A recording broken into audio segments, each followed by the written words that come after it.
साधना, भक्ति, विश्वास दृढ़ हो जाता है, प्रबल हो जाता है, तो भगवान स्वयं गुरु बनकर तुम्हारे सामने आ जाता है, वो पहुंच जाता है। राजा भर्तरी को शिव का एक अवतार गुरु गोरखनाथ प्राप्त हो गए। कौन से गुरु प्राप्त हुए?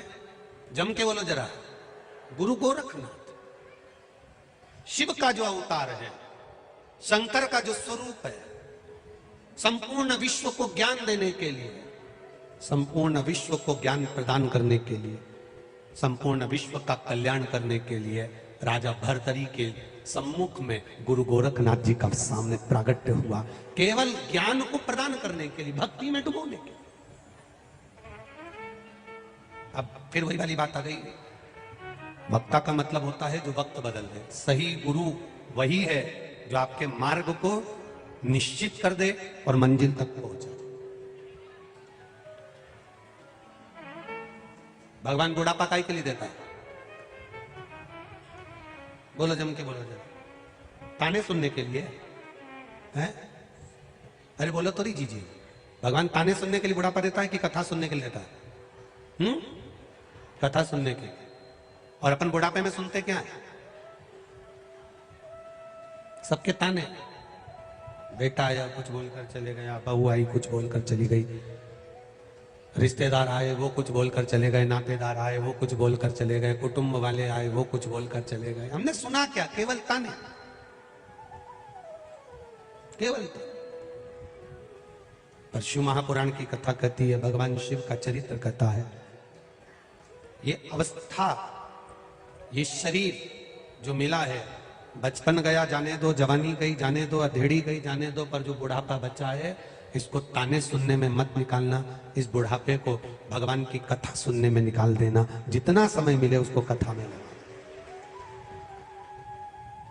आस्था चैनल पर 1 बजे से 4 बजे तक कथा आती है, फेसबुक यूट्यूब पर भी लाइव चलती है। जितना समय मिले, 5 minute, 10 minute, 15 minute, 20 minute, 25 minute, 15 minute अगर सुन लोगे, उसमें से कुछ मिल जाएगा तो जिंदगी सवर जाए। एक पत्र किसी बहन ने लिखा है, उज्जैन से हेमा पवार।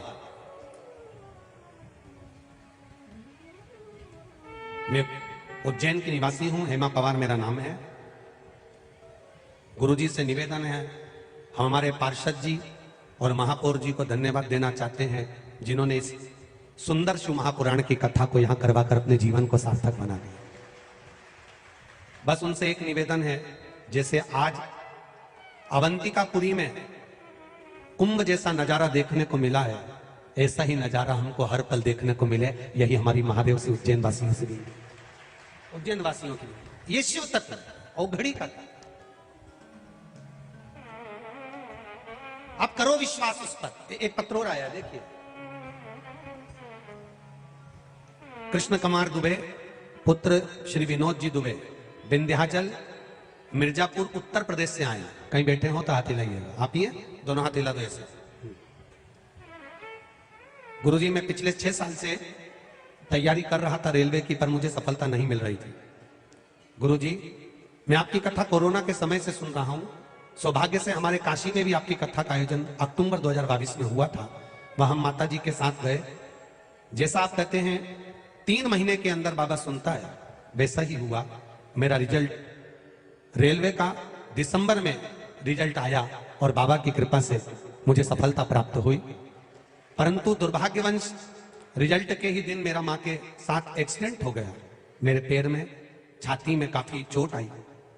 अगले 20 दिन में मेरा फिजिकल अर्थात रेलवे के अंतर्गत दौड़ का, गुरुजी पैदल चलने का, दौड़ने का एक इंटरव्यू था, वो होना था।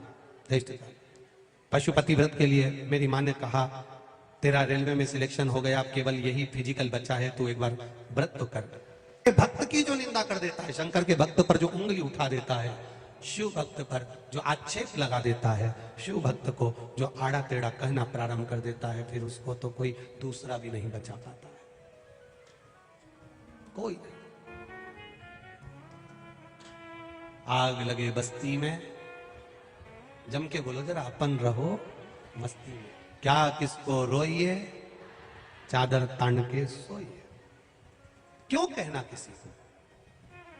अब उस बच्चे ने लिखा है कि मेरी मां केवल आपकी कथा सुनती है, और उसके भीतर इतना विश्वास जाग गया कथा सुनते सुनते सुनते सुनते कि शंकर की भक्ति में वो इतनी डूब गई कि शिव तत्व में लगी रहती है, भगवान के भजन।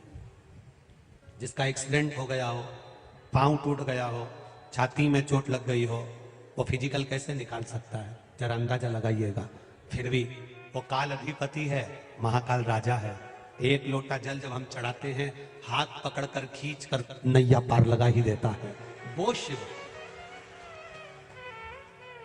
क्यों घबराए हम?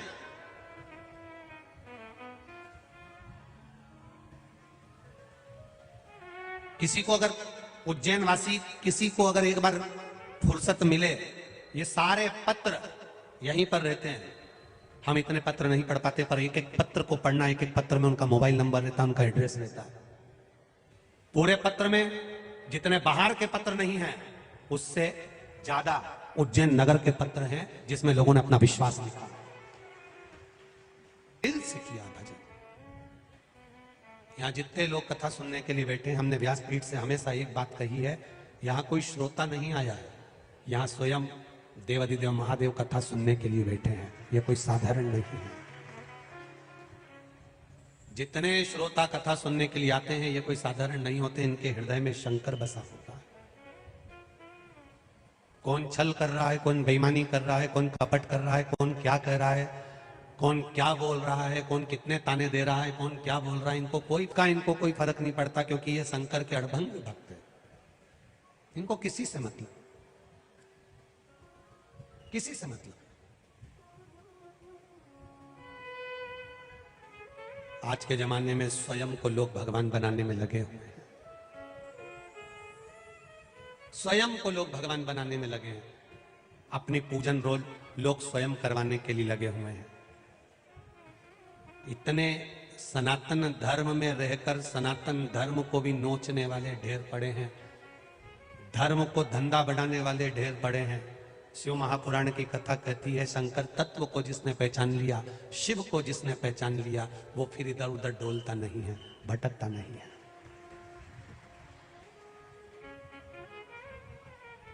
100-100, 200-200 रुपए की इतनी बड़ी बड़ी किताब छपती है, लोग अपने अपने नाम से फ्री में बढ़वा देते हैं, दरवाजे के बाहर खड़े हो होकर।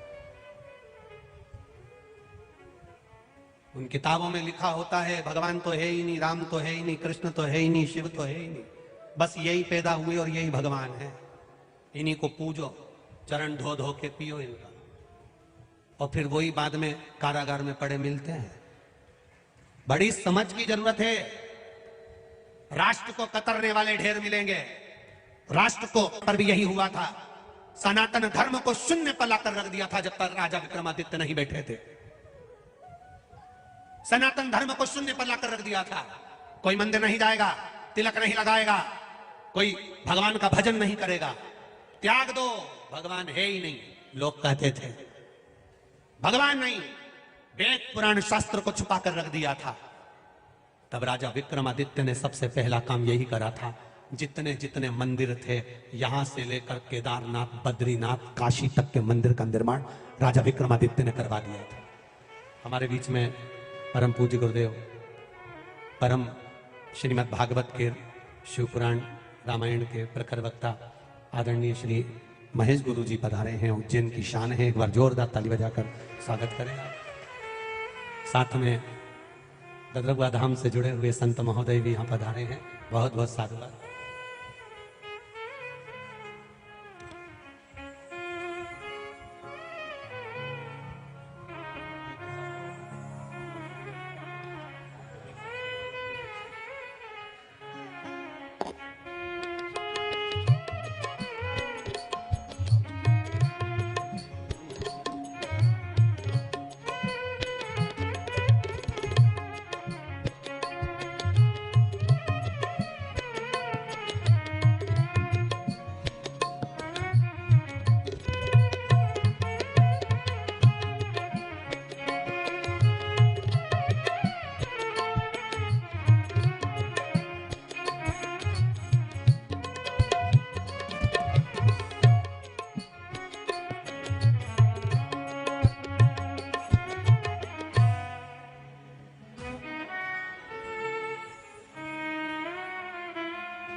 महेश गुरु जी के साथ में गोपाल जी की भूमिका बड़ी भारी है। एक बार जोरदार शादी ताली बजाकर स्वागत महेश गुरु जी का साथ बड़े भावों के साथ निभाते हैं। शिव तत्व को जाना। लोग कहेंगे राम नहीं, कृष्ण नहीं, शिव नहीं, लोग कहेंगे भगवान नहीं, अपना पूजन स्वयं कराएंगे। बचने का प्रयास करना, बचिए। मोटी मोटी किताबें छपवा कर फ्री में बंटवा देंगे और कह देंगे भगवान है ही नहीं, बस हम ही ने जन्म लिया, हम ही परमेश्वर है, हम ही पूज लो। भटकना मत, भ्रमित मत होना। हम शिव के हैं, शिव हमारा है। राजा विक्रमादित्य के समय पर भी यही समय आया था। मंदिर देवालय सब बंद कर दिए गए थे। उस समय पर जब राजा विक्रमादित्य नहीं बैठे थे, उसके पहले एक समय ऐसा आया कि सारा सनातन धर्म को शून्य पर लाकर खड़ा कर दिया। मंदिर में कोई ना जाए, देवालय में कोई ना जाए, वेद पुराण शास्त्र सब छुपा दिए गए थे, कुछ नहीं दिख रहा था। जिस समय पर राजा विक्रमादित्य जब अपने सिंहासन पर बैठे, सबसे पहले वेद पुराण शास्त्र को ढूंढवाया और प्रत्येक मंदिर का दरवाजा खुलवाया। वो सनातन धर्म की प्रेरणा, वो सनातन धर्म। शिव से शुरुआत है हमारे जीवन की और शिव पर ही अंत है हमारा। शिव से ही प्रारंभ है और शिव ही अंत है हमारा। सुबह शिव है, शाम शिव है, दिन शिव है, रात शिव है, नारी शिव है, पुरुष शिव है, बच्चा शिव है, बच्ची शिव है, जमीन शिव है, आकाश शिव है, जल शिव है, अग्नि शिव है, सब में शिव समाया है। उसको पहचानने की दृष्टि भी शिव ने दी है, बस उसको पहचान लो, ये जीवन का सार है, उसको पहचान। जब सिंहासन पर राजा विक्रमादित्य बैठे थे ना, सिंहासन पर बैठे हुए राजा विक्रमादित्य ने पहली बार सिंहासन पर बैठकर सबसे पहला शब्द एक ही कहा था। सबसे पहला शब्द सिंहासन पर बैठकर राजा विक्रमादित्य का एक ही था। जितने सभा में बैठे हुए थे उनके सामने विक्रमादित्य ने एक ही प्रस्ताव लाकर रखा था कि ये बताओ कि चारों तरफ उपद्रवियों ने उपद्रव मचा कर रखा है। कोई मस्तक पर तिलक नहीं लगाता, कोई शिखा नहीं रखता, कोई गले में रुद्राक्ष तुलसी नहीं पहनता, कोई मुख पर भगवान का नाम देना नहीं चाह रहा। सब तरह से लोग भटक रहे हैं, सब तरह से। हमारे बीच में आदरणीय मंत्री महोदय पधारे हैं, यादव जी, मोहन जी यादव, एक बार जोरदार ताली बजाकर पधारी पधारी। एक शब्द का नाद किया गया,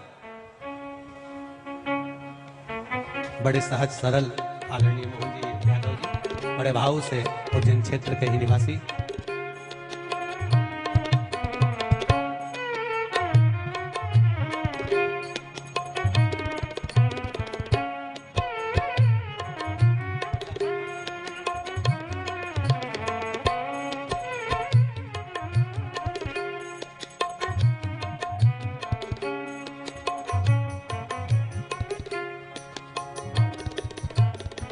सबसे पहला संबोधन राजा विक्रमादित्य का ही सबसे पहला संबोधन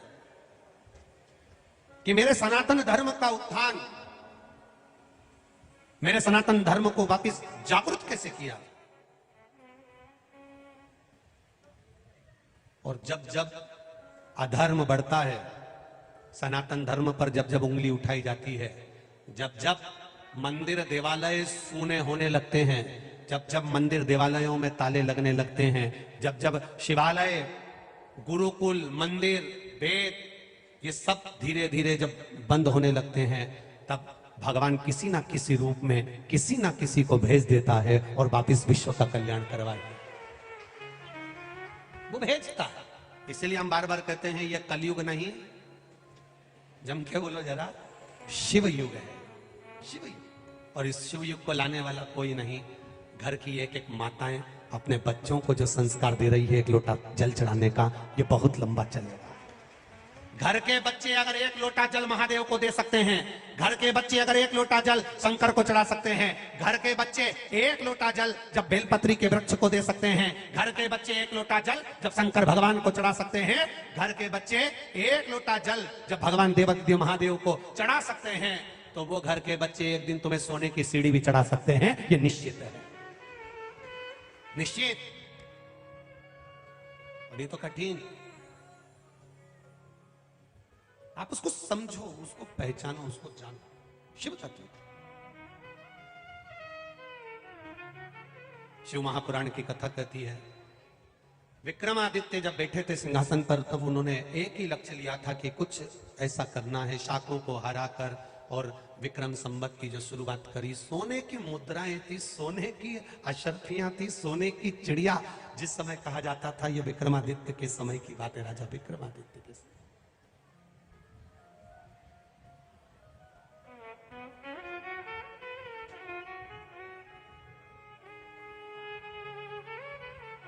कितना विचित्र थे राजा विक्रमादित्य, जिनके नगर में पहली बार किसी ने चोरी कर ली थी कई वर्षों के बाद।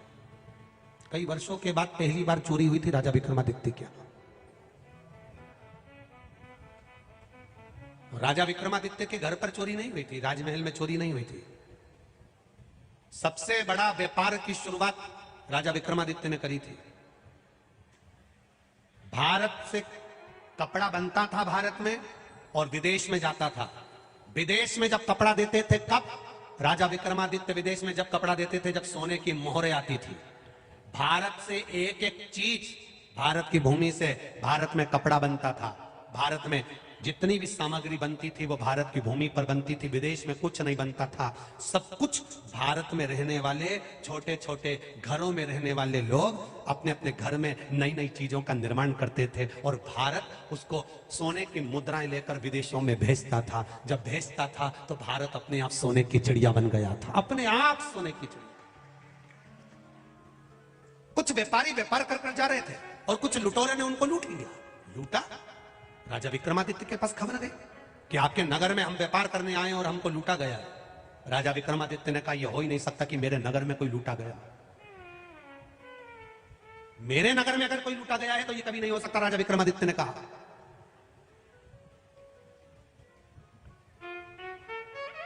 यह हो ही नहीं सकता, भूतो न भविष्यति।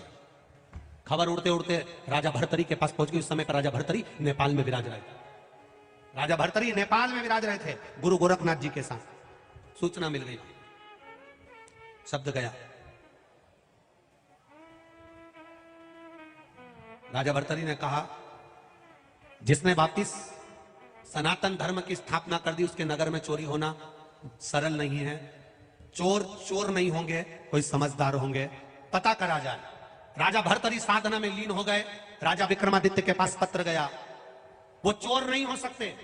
जिस नगर का राजा इतना विद्वान हो, जिस नगर के राजा के पास में स्वर्ण की मुद्राओं का अंबार हो, अगर कोई दरवाजे पर आता है उसको देने की जरूरत नहीं पड़ती, राजा उसको खुद काम में लगा देता है। काम में लगाता है तो वो इतना सोना खुद कमा लेता है। कपड़ा बनाता है, खुद सोना कमाता है। सामान बनाता है, खुद सोना कमाता है। किसी को चोरी करने की जरूरत नहीं पड़ती। तो फिर आखिर विक्रमादित्य के क्षेत्र में, नगर में चोरी हुई है, तो राजा भर्तरी ने अपना पत्र लिखकर भेजा कि ये नगर में चोर नहीं, कोई समझदार आया है। राजा विक्रमादित्य को उनसे साझा करना चाहिए, मिलना चाहिए। आखिर ये सब कौन है, पता करो। चोर नहीं हो सकता, डाकू नहीं हो सकता। राजा विक्रमादित्य ने कपड़े चेंज करे, वस्त्र चेंज करे, रात्रि के समय पर निकल पड़े। यही अवंतिकापुरी। राजा विक्रमादित्य निकले, वस्त्र बदलकर, चेंज कर। आगे चलते चलते जहां पर वो चोर चोरी करने के लिए बैठे थे, तुकतान लगाकर वहीं पर पहुंच गए। राजा विक्रमादित्य चोरी के उन चोरों के पास जाकर बोले, भैया तुम क्या कर रहे हो? तो उन्होंने बताया तो नहीं, क्योंकि कोई चोर काय को बताएगा कि मैं चोरता हूं। चोर कभी बताता है कि मैं चोरता हूं? सब दुनिया का एक एक व्यक्ति अपना अपना पद बता सकता है, पर चोर कभी नहीं बताएगा कि मैं चोरता हूं। नहीं बताया। चोर नहीं बोला कि मैं चोर हूं। बैठे हुए थे। राजा विक्रमादित्य ने कहा कि मेरे पेट भरने के लिए मेरे पास काम नहीं है, तुम्हारे साथ करना चाहता हूं। अरे तू क्या करेगा चोरी? बस इतना निकला मुख से कि तू क्या करेगा चोरी? विक्रमादित्य ने कहा, राजा विक्रमादित्य बोले जैसा तुम कहोगे वैसा हम करेंगे। हमारे जैसी चतुरता राजा विक्रमादित्य तेरे में नहीं आ सकती। हमारे जैसी चतुरता राजा विक्रमादित्य तेरे में नहीं आ सकती। राजा विक्रमादित्य ने कहा चतुरता कैसी? एक चोर बोला मुझ में वो गुण है मुझ में कि मेरे को जमीन में गड़ा हुआ धन भी मैं समझ लेता हूं और निकाल लेता हूं। दूसरा बोला मुझ में वो गुण है कि पक्षी बोलता है और मैं समझ जाता हूं कि बोल क्या रहा है। तीसरा बोलता है मुझ में वो गुण है कि मैं बता देता हूं कि यहां से किस स्थान पर कौन सी जगह पर कौन बैठा है। इतने में राजा विक्रमादित्य बोले मुझ में भी वो गुण है, 7 ताले में भी अगर सोने के हंडे भरे हुए रखे हों तो मैं किलोमीटर पैर से नाप कर बता सकता हूं कि इतने कदम पर इतना सोना रखा है। मुझ में वो गुण है। चोरों ने सोचा चलो अच्छा चौथा चोटा मिल गया। ऐसा चोर जो बता दे 7 ताले में कि वहां धन रखा इतने कदम पर, इतने क्षण पर, इतनी जगह पर, ऐसे जाना, इस खिड़की से जाना, इस दरवाजे से जाना। अगर ऐसा चोर मिल गया तो अपना तो काम ही हो गया, चोरी में आसानी रहेगी। चोरों ने अपने साथ मिला लिया। आज विक्रमादित्य से चोरों ने कहा पहली चोरी करने जा रहे हो तुम हमारे साथ, बताओ चोरी करने कहां चलना चाहिए। उसने कहा चलो मेरे साथ। राजा विक्रमादित्य ले गए एक घर की ओर और कह दिया यहां से खिड़की में से कूद कर जाना, अंदर दरवाजा खोलना, कुंडी पीछे से लगी है उसको खोलकर 22 कदम आगे जाओगे, वहां पर एक खंडा रखा हुआ उसको निकाल लेना। वीडियो को लाइक करें और भगवान शिव के यदि आप सच्चे भक्त हैं तो चैनल को जरूर सब्सक्राइब करें और हनुमान जी के ये उपाय हैं तो कमेंट में जय श्री राम सच्चे दिल से जरूर लिखना। देखिए सबसे पहला उपाय, आप किसी के ऊपर पैसा मांग रहे हैं और पैसा दे नहीं रहा है। देखिए यदि आपका कहीं से धन आने वाला है और धन जो है वो अटका हुआ है, यानी कि उसी प्रकार से कि आपका कोई पैसा ले करके बैठ गया है तो भी आपको ये उपाय करना चाहिए। यदि आपका कहीं से पैसा आने वाला है, कहीं से भी आपका पैसा आने वाला है या आप चाहते हैं कि कहीं से भी हमारे घर में धन का आगमन हो जाए तो आपको ये उपाय करना चाहिए। बहुत आसान सा उपाय है। ये जो उपाय है हनुमान जी के 3 नंबर के जो भाई हैं जो कि रतिमान है। रतिमान देखो वीडियो के अंदर स्क्रीन के अंदर आपको पता चल जाएगा। रतिमान, यदि आप चाहते हैं कि गुप्त रूप से आपके घर में धन की वर्षा हो जाए, आपके जो अटके हुए काम है वो सिद्ध हो जाए, आपके जो अटका हुआ पैसा है वो आपके घर में वापस आने लग जाए, तो आपको चैत्र मंगलवार के दिन या तो चैत्र पूर्णिमा के दिन आपको क्या करना है, एक पीपल का पत्ता लेना है। देखिए अभी पीपल का जो पत्ते हैं अभी घिर रहे हैं, यानी कि खिल रहे हैं, तो आप जमीन पर से भी पीपल का पत्ता उठा करके शुद्ध जल से साफ करके उस पीपल के पत्ते को आपको लेकर के आना है और लाल रंग का, ध्यान रखना नारंगी नहीं, लाल रंग का सिंदूर होना चाहिए। और उस सिंदूर से एक सिंदूर के अंदर थोड़ा सा चमेली का तेल डाल दें या घी डाल दें या आप पानी भी डाल सकते हैं। और उसके बाद सिंदूर से आपको उस व्यक्ति का नाम लेना है। देखिए जो भी व्यक्ति है उस व्यक्ति का नाम आपको लिखना है सिंदूर से, उस पत्ते के ऊपर चिकनी वाली साइड के ऊपर आपको नाम लिखना है। बहुत ध्यान से समझना कि ये व्यक्ति मेरा पैसा नहीं दे रहा है तो उसका नाम लिखना है, या आपका कोई व्यापार से कोई पैसा अटका हुआ है तो उस व्यापार का आपको नाम लिखना है, या आपको गुप्त रूप से धन की प्राप्ति करना है तो आपको धन की प्राप्ति के लिए 1 बिंदी लगाना है। यदि धन की प्राप्ति चाहिए तो 1 बिंदी, यदि आपका कोई पैसा लौटा नहीं रहा है तो उसका नाम लिख दीजिए, और उस व्यापार से पैसा नहीं आ पा रहा है तो उस व्यापार का आप नाम लिख दीजिए। और इस नाम को आपको क्या करना है, जल के अंदर प्रवाहित कर देना है। मात्र 15 से 21 दिन के अंदर वो आपका पैसा भी लौटाएगा, आपके घर में गुप्त रूप से धन की प्राप्ति भी होगी। यदि किसी जगह पैसा अटका हुआ है तो वहां से चला करके आपको फोन आएगा कि हम आपका पैसा लौटा देंगे। तो ये भी बहुत खास उपाय है, रतिमान का ये उपाय है, जरूर इस उपाय को करना। रतिमान का उपाय करते समय ध्यान रखना जिसे जल में प्रवाहित करेंगे और बहती हुई नदी होना चाहिए, ऐसा नहीं कि स्थिर पानी होना चाहिए। तो बहती हुई नदी यानी कि बहते हुए पानी में आप छोड़ देना और रतिमान का आपको नाम ले लेना है। बस इतना सा उपाय करना है। ये हो